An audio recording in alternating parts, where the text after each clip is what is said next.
Assalamualaikum warahmatullahi wabarakatuh.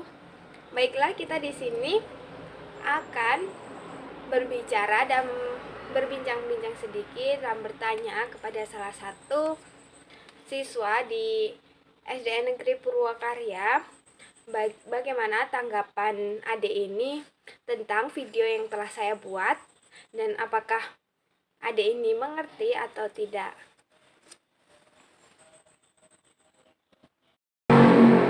Baiklah, di sini saya sudah bersama dengan Adik Dinda dari SDN Negeri Purwakarya. Adik Dinda ini sekarang kelas 6. Di sini saya akan berbincang-bincang dengan adik tentang video tadi yang telah adik tonton. Assalamualaikum adik. Waalaikumsalam. Setelah menonton video dari Mbak tadi, apakah adik sudah mengerti mengenai kalimat efektif dan kalimat tidak efektif? Dari video tadi, saya dapat memahami apa itu kalimat efektif dan kalimat tidak efektif. Dapat memahami ciri-ciri dan perbedaan dari kedua kalimat tersebut. Saya juga dapat memahami contohnya. Baik, terima kasih adik telah mampu memahami dari pembelajaran dari Mbak tadi. Tapi sebelumnya, apakah ada yang kurang jelas dari video tadi atau ingin ditanyakan oleh adik? Mbak, persilahkan. Ada Mbak, jadikan dalam video disebutkan ciri-ciri kalimat efektif.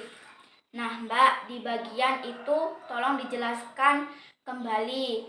Kemudian jelaskan pula ciri-ciri dan perbedaan dari kedua kalimat tersebut. Baiklah, dari pertanyaan Adik Dinda tadi, saya akan mencoba menjawabnya. Untuk ciri-ciri keempat, mengapa harus menghemat kata? Karena salah satu syarat kalimat efektif adalah ringkas dan tidak bertele-tele.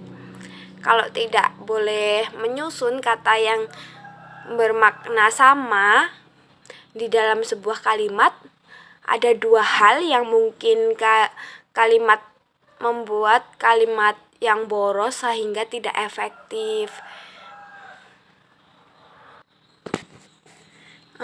Untuk ciri-ciri yang terakhir, mengapa harus menggunakan diksi yang tepat, Mbak? Salah satu ciri dari kalimat efektif ditandai dengan menggunakan diksi atau pilihan kata yang tepat. Tapi di sini dalam arti sesuatu dengan tema atau pokok yang dibahas.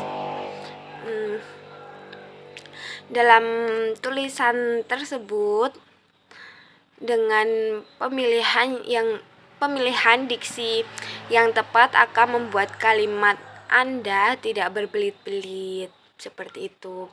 Untuk pertanyaan kedua, Mbak, bagaimana perbedaan antara kalimat efektif dan kalimat tidak efektif sendiri, Mbak? Selain dari pengertian, kedua kalimat ini memiliki perbedaan. Untuk kalimat efektif sendiri ini mengacu kalimat yang lebih padat dan ringkas, sedangkan kalimat tidak efektif sendiri lebih berbelit dan cenderung panjang. Untuk bentuknya sendiri, tadi bentuknya padat dan singkat, sedangkan kalimat tidak efektif berbelit-belit. Untuk pemaham pembaca, kalimat efektif lebih mudah dipahami, sedangkan untuk kalimat tidak efektif sulit dipahami oleh pembaca dan membuat pembaca bingung, seperti itu. Ketiga, kelengkapan unsur kalimat, di mana kalimat efektif ini memiliki unsur lengkap dan eksplisit atau minimal ada subjek dan predikat. Sedangkan kalimat tidak efektif, unsur tidak lengkap karena hilangnya subjek dan predikatnya sendiri. Yang selanjutnya sifatnya. Bagaimana Mbak sifatnya? Ini harus bersifat logis. Untuk kalimat efektif sendiri bisa diterima dengan akal sehat kita. Untuk kalimat tidak efektif sendiri bermakna tidak logis dan tidak dapat diterima dengan akal kita. Untuk susunan kalimatnya, untuk kalimat efektif sendiri lebih jelas dan ringkas kalimatnya, sedangkan susunan kalimat tidak efektif susunannya rancu atau karena tidak sesuai dengan struktur bahasa Indonesia, jadi kalimatnya tidak mudah dipahami. Mungkin hanya itu yang dapat Mbak jelaskan. Apabila kurang jelas nanti boleh ditanyakan lagi. Untuk itu kita tutup bersama-sama perjumpaan kita kali ini dengan melafazkan lafaz hamdalah alhamdulillahirabbil alamin. Saya akhiri, wassalamualaikum warahmatullahi wabarakatuh.